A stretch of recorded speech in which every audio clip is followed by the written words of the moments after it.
అమ్మవారు మహాసత్యమైన తల్లి అమ్మవారు. ఆమెను దర్శనం చేసుకొని తర్వాత ఏమైనా కూడా దర్శనం చేసుకుంటారు.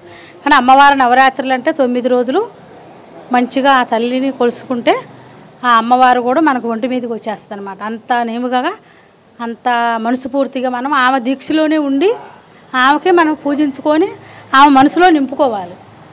ఈ 9 రోజులు మన ఇంట్లో కలిగింది మన చేతిలో కలిగింది ఏదైనా మనం చేసుకొని ఆ తల్లికి మనస్ఫూర్తిగా పెట్టుకుంటే ఈ 9 రోజులు ఎంతో పవిత్రమైనవి అనమాట. ఆ తల్లికి ఎన్ని రోజులు చేసినా ఈ 9 రోజులు చాలా పవిత్రమైన రోజులు అన్నవా. ఆ తల్లి ఇంద్రాక పైన నిలబడింది అమ్మవారు అన్నవా. విజయదశమి రోజునాడు ఇంకా చాలా మంచిది.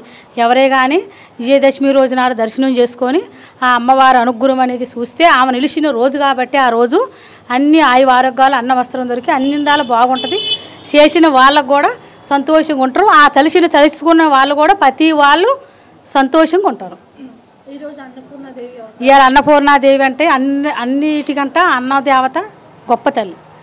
అన్నపూర్ణాదేవి అంటే అన్నిటికీ అన్నదేవతే గొప్ప తల్లి అంట. ఆ అన్నం లేనిదే మనం నిలబడం. ఆ అన్నం ఇచ్చే అన్నపూర్ణాదేవి చాలా గొప్ప విశేషం అన్నమాట.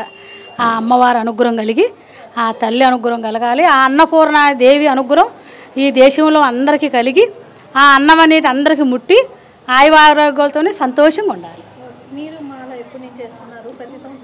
ఇది నేను 3వసారి అండి. అంటే ఇంతకుముందు చిన్న చిన్న పిల్లలని కొంచెం వేయలేదు. 3వసారి 11 రోజులు దీక్ష చేసుకుంటాం. ఈ 11 రోజులు మేము చేసుకుంటాం. మేము ఇక్కడ గొల్లపూడి మైల్రా సెంటర్ ముందుకి సిద్ధాంత నగరం కొయ్యోలు బజార్ అండి మాది. అయితే మేము 70 మంది దాకా వేసుకున్నాం. 70 మందిరం వేసుకున్నాం. దీక్ష చేస్తున్నాం అక్కడ.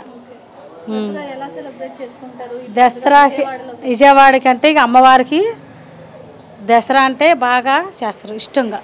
ఈ అమ్మవారు అంటే ఎక్కడెక్కడ ఉన్నోళ్ళు వస్తారు. ఎక్కడెక్కడ ఉన్నోళ్ళు కూడా దర్శనానికి వస్తారు. అందరూ దర్శనం చేసుకుంటారు. ఆ తల్లి ఆశీర్వాదం అందరూ పొందుతారు. Save a life.